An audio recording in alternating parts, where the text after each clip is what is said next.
தளபதி விஜய் அவர்கள் மீது பெரம்பலூர் வாலிபர் கொடுத்தது பொய் புகார். தாவேகா மாநாட்டில் என்னைத்தான் பாதுகாவலர்கள் தூக்கி வீசினர். விழுப்புரம் தொண்டர் வெளியிட்ட வீடியோவால் பரபரப்பு. பெரம்பலூர் மாவட்டம் பெரியபாளையத்தை சேர்ந்த கோவிந்தன் மகன் சரத்குமார் என்பவர் தனது தாய் சந்தோஷத்துடன் கடந்த 2 நாட்களுக்கு முன்பு பெரம்பலூர் மாவட்டம் போலீஸ் சூப்பரண்டிடம் புகார் மனு அளித்தார்.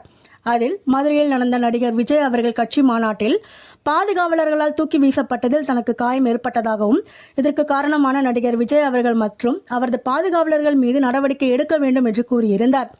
மேலும் குன்னம் போலீஸ் நிலையத்தில் கொடுத்த புகாரின் பேரில் விஜய் அவர்கள் மற்றும் 10 காவலர்கள் மீது 3 பிரிவுகளின் கீழ் வழக்கு பதிவு செய்யப்பட்டது. இதற்கிடையே இந்த சம்பவம் நடைபெற்றது மதுரையில் என்பதால் இந்த வழக்கு மதுரை கூடம்கோனில் போலீஸ் நிலையத்திற்கு மாற்றப்பட்டு விசாரணை நடைபெற்று வருகிறது.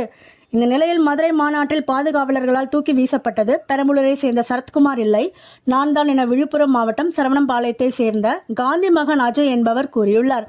இது தொடர்பாக தாவேகா தொண்டரான அவர் வீடியோ ஒன்றையும் சமூக வலைதளங்களில் பதிவிட்டதால் பரபரப்பு ஏற்பட்டுள்ளது. இது குறித்து அவர் கூறியதாவது: மதுரையில் நடைபெற்ற தமிழக வெற்றி கழகத்தின் 2வது மாநில மாநாட்டிற்காக நான் மற்றும் எனது நண்பர்கள் 14 பேர் ஒரு வேனில் கடந்த 20ஆம் தேதி இரவு புறப்பட்டோம்.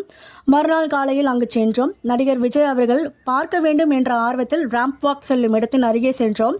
நான் அங்கு நின்று கொண்டிருந்ததற்கான வீடியோ புகைப்படங்கள் உள்ளிட்ட ஆதாரங்கள் உள்ளன. தலைவர் விஜய் அவர்களை பார்க்க மேலே சென்றபோது பாதுகாவலர்கள் என்னை தூக்கி வீசினார்கள். அப்போதே அந்த பாதுகாவலர்கள் என்னிடம் மன்னிப்பு கேட்டுவிட்டனர். இதில் எனக்கு எந்தவிதமான காயமும் ஏற்படவில்லை. விஜய் அவர்கள் பெயருக்கு களங்கம் விளைவிக்க கூடாது என்பதற்காக நான் இதை பற்றி எதுவும் சொல்லவில்லை. ஆனால் சிலர் விஜய் அவர்களின் மீது வளர்ச்சியை தடுப்பதற்காகவும் அவர் ஆட்சிக்கு வரக்கூடாது என்பதற்காகவும் தவறான கருத்துக்களை தெரிவித்தது போலீஸ் சூப்பரண்டிடம் புகார் கொடுத்துள்ளனர்.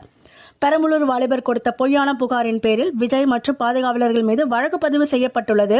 இது தொடர்பாக உரிய விசாரணை நடத்தி பொய் புகார் கொடுத்தவர்கள் மீது போலீசார் நடவடிக்கை எடுக்க வேண்டும். இவ்வாறு அவர் கூறினார்.